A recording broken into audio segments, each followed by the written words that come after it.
21 থেকে 45 বছর বয়সী যোগ্য শিক্ষিত বেকার যুবকদের মাসিক ভাতা দেওয়ার উদ্দেশ্য অক্টোবর 2026 থেকে ভরসা কর্মসূচি চালু। অবশেষে বিরাট বড় খুশির খবর, ফাইনালি কিন্তু যুবশক্তি ভরসা কার্ড শুরু হচ্ছে। আজকে কিন্তু রাজ্য বাজেটে ঘোষণা হয়ে গেল। এই মুহূর্তের যে বিগ ব্রেকিং এবং সুপার এক্সক্লুসিভ আপডেট শেয়ার করব। অবশেষে রাজ্যে কিন্তু বেকার যুবক যুবতীদের জন্য খুশির খবর রয়েছে। যুবশক্তি ভরসা কার্ড চালু হচ্ছে। যুবশক্তি ভরসা কার্ড কিন্তু অক্টোবর থেকেই চালু হয়ে যাচ্ছে।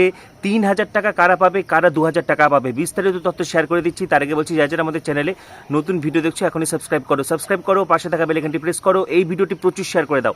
যারা ইউটিউবে দেখছো সাবস্ক্রাইব করো, যারা ফেসবুক ইনস্টাগ্রামে দেখছো ফলো করো, ভিডিওটি প্রচুর শেয়ার করে দাও। তো ফাইনালি আজকে কিন্তু রাজ্য বাজেট ঘোষণা হয়ে গেল। যেমনটা আমি আমার আগের ভিডিওতে জানিয়েছিলাম যে 22শে জুন রাজ্য বাজেটে যুবশক্তি নিয়ে ঘোষণা হবে। তো আজকে বাজেটে কিন্তু যুবশক্তি নিয়ে ঘোষণা হয়ে গেল।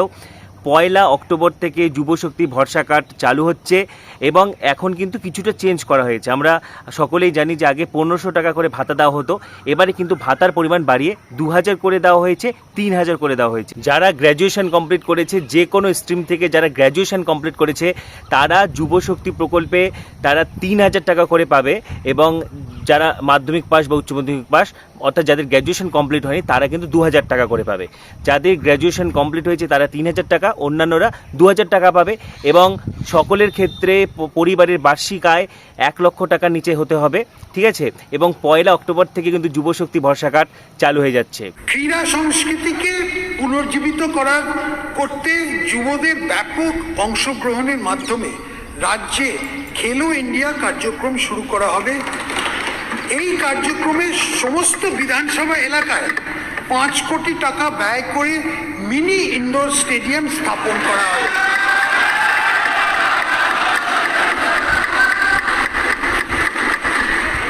যে সকল স্পোর্টস ক্লাব জাতীয় স্তরে ক্রীড়া প্রতিযোগিতায় অংশগ্রহণ করবে তাদের 1 কোটি টাকা আর্থিক সহায়তা দেওয়া হবে। যুবদের আন্তর্জাতিক ক্রীড়া প্রতিযোগিতায় অংশগ্রহণ উৎসাহিত করার জন্য আমাদের সরকার মেডেল বিজয়ীদের পুরস্কৃত করতে প্রতিযোগিতার প্রকৃত অনুযায়ী তাদের ইন্সপেক্টর পদমর্যাদায় দিয়ে থেকে শুরু করে ডেপুটি সুপারিনটেন্ডেন্ট অফ পুলিশ পোস্টে গ্রহণের জন্য প্রস্তাব দেবে। এই বিষয়ে একটি পলিসি তৈরি করা হচ্ছে। জাতীয় ও আন্তর্জাতিক পর্যায়ে বিজয়ীদের পুরস্কারের অর্থ দেওয়ার উদ্দেশ্যে 50 কোটি টাকার একটা তহবিল তৈরি করা হচ্ছে।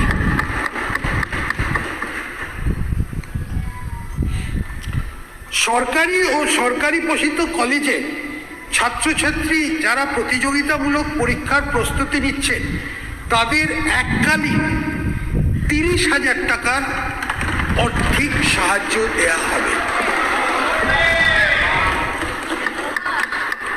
মেধাবী ছাত্রছাত্রীদের বিশ্বমানের শিক্ষা গ্রহণ উৎসাহ দেওয়ার উদ্দেশ্যে যে সকল ছাত্রছাত্রী বিশ্বের সেরা 100টি মানে কিউএস ওয়ার্ল্ড ইউনিভার্সিটি র্যাঙ্কিং অনুযায়ী আন্ডার গ্র্যাজুয়েশন বা মাস্টার্স কোর্সে ভর্তি হবে তাদের সম্পূর্ণ টিউশন ফি ও স্বাস্থ্য বিমার খরচ বহনের জন্য একটা স্বামী বিবেকানন্দ মেরিট স্কলারশিপের প্রস্তাব আছে।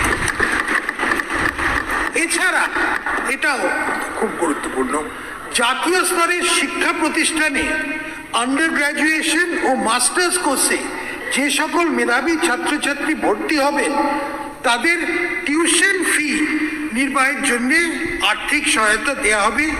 এই উদ্দেশ্যে আমি 100 কোটি টাকার বরাদ্দ দিচ্ছি।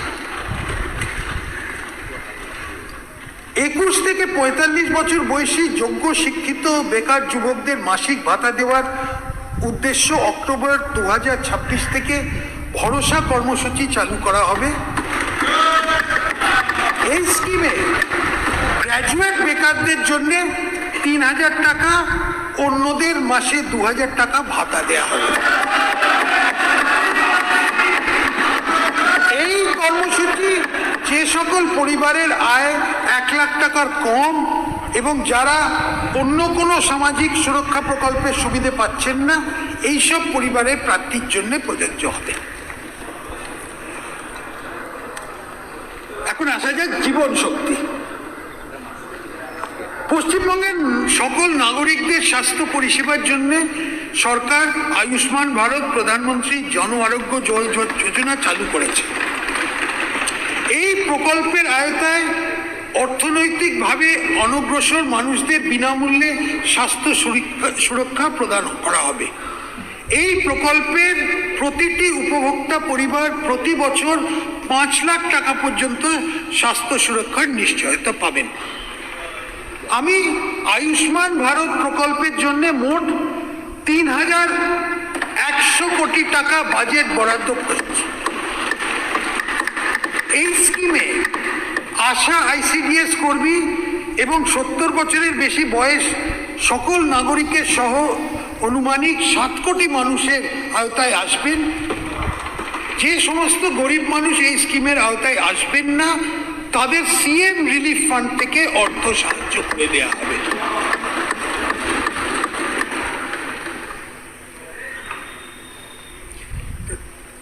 রাজ্য সরকার উত্তরবঙ্গে একটি এইমস হাসপাতাল, সুন্দরবন ও পুরুলিয়া এবং দার্জিলিংয়ে সুপার স্পেশালিটি হসপিটাল এবং উত্তরবঙ্গে একটি বিশিষ্ট ক্যান্সার হাসপাতাল স্থাপন করার উদ্যোগ নেবেন। সিউড়ি সুপার স্পেশালিটি হাসপাতালকে একটি সরকারি মেডিকেল কলেজ ও হাসপাতালে উন্নীত করা হবে।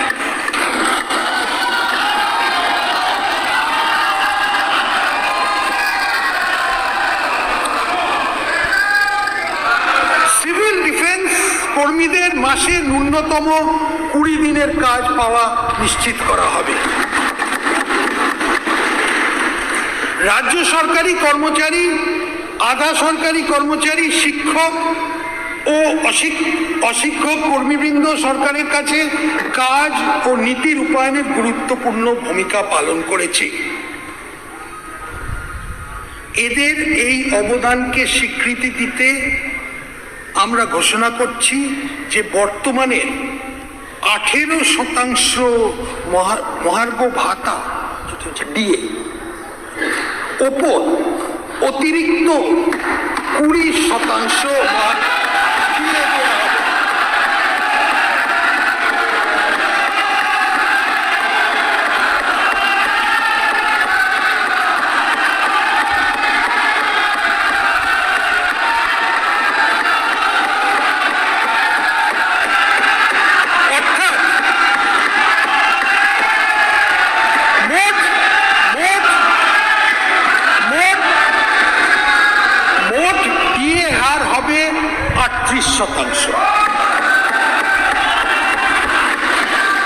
পেনশন প্রাপ্যরা অতিরিক্ত 20% ডিএনএস রিলিফ পাবেন। এই ডিএনএস রিলিফের বৃদ্ধি 1 অক্টোবর 2026 থেকে কার্যকরী হবে। মাননীয় স্পিকার মহাশয়, বিকাশের পথে সম অংশীদার হিসেবে নারীর ক্ষমতায়নের উপর বিশেষ জোর দেওয়া হয়েছে এই বাজেটে। নারীর ক্ষমতায়ন ও আর্থিক ক্ষেত্রে তাদের অধিক অংশগ্রহণ নিশ্চিত করতে অন্নপূর্ণা যোজনা চালু হয়েছে। এই স্কিমে পশ্চিমবঙ্গে বসবাসকারী 25 থেকে 60 বছর বয়সী যোগ্য মহিলাদের জন্য মাসে 3,000 করে আর্থিক সহায়তা দেওয়া সুনিশ্চিত করা হচ্ছে। এই নির্দিষ্ট আর্থিক সহায়তা উপভোক্তার আধারযুক্ত ব্যাংক অ্যাকাউন্টে ক্রেডিট হবে। এই স্কিমের জন্য আমরা 36 কোটি টাকা বরাদ্দ রাখছি। 36,000 কোটি।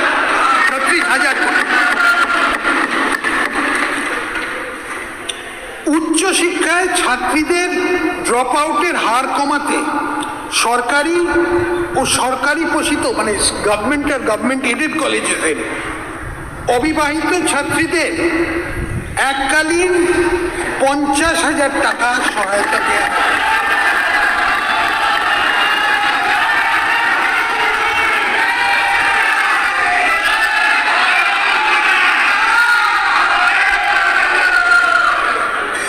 গর্ভবতী ও ল্যাকটেটিং মায়েদের সংবেদনশীল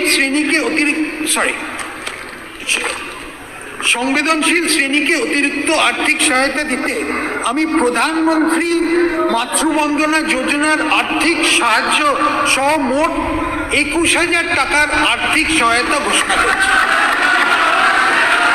এছাড়াও গর্ভবতী মায়েরা তো ফাইনালি অবশেষে দীর্ঘ খুশির খবর, ঠিক আছে। তো ফাইনালি অবশেষে দীর্ঘ প্রতীক্ষার অবসান, বেকার যুবক যুবতীদের জন্য যুবশক্তি ভরসা কার্ড ফাইনালি চালু হচ্ছে। তোমাদের আরও কিছু জানা থাকলে কমেন্টে অবশ্যই জানাবে। পাশাপাশি পরবর্তী ভিডিওগুলি জন্য এখানে সাবস্ক্রাইব করো, পাশে থাকা বেল আইকনটি প্রেস করো, এই ভিডিওটি প্রচুর শেয়ার করে দাও। সবাইকে অসংখ্য ধন্যবাদ।